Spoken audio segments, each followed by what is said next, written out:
artists or people who still create to this day don't really have a choice. And what I mean by that is I honestly need to be creating to be happy. The other night I was having, I guess, an off day because I was just doing so much work on my computer in terms of marketing and like prepping all these things. And I was just feeling so off, and then I came to paint later that night, and it was like a 180 in just how I felt, and it was kind of like, whoa, like you need to be painting.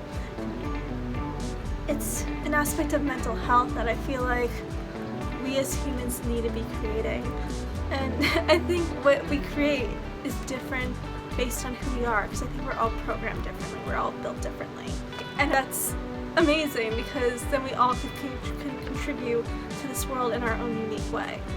The one thing I love about creating is you kind of tap into your inner child. And as kids, we all think we can create anything we want. Like, the world is limitless to us.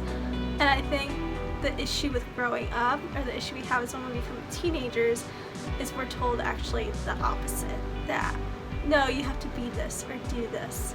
And we forget, so many of us forget who we truly are, and we live so much of our lives based on other people's expectations of us and what we're supposed to become.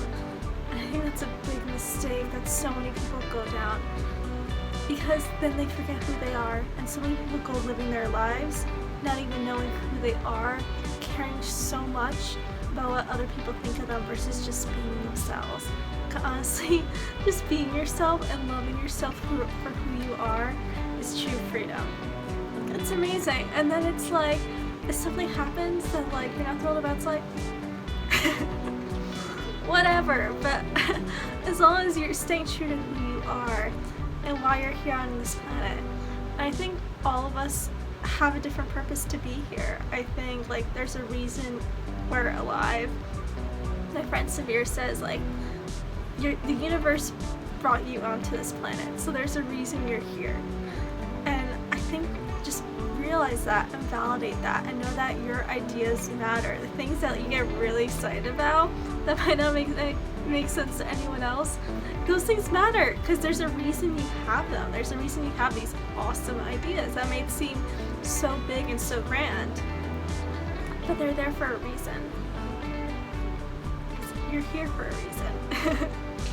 And I think if you actually don't just dismiss them and be like, oh, that's too crazy, or oh, I can't do that, like so many people do, if you actually be like, whoa, what if I did do that? Or what would it take?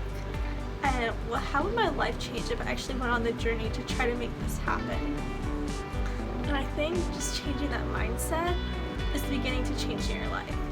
And like I say, we can't control how things, we could try to control how things unfold, but usually a lot of that's out of our control just because we can only control what we put out there. But usually what happens along that journey is the most beautiful, magical part, because you're going to do things that you wouldn't have done otherwise. You're going to meet people that you wouldn't have met otherwise. And your whole circle and your life and your habits are all going to change because you went on this journey. And I think that's such a beautiful part of life. Because life is all about, it's really, we look at like, oh, when I get to this destination I'll be happy, or when I do this I'll be happy, or this or that.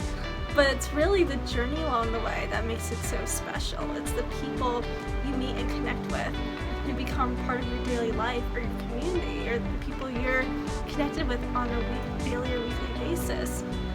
That's what really makes your life change, and that's the beautiful part about it. And then it's all the other external stuff that comes along the way with it. But I think that's the way we need to start looking at life, and just being like, if I did this, what would happen? And what other things could possibly open up to me if I did that?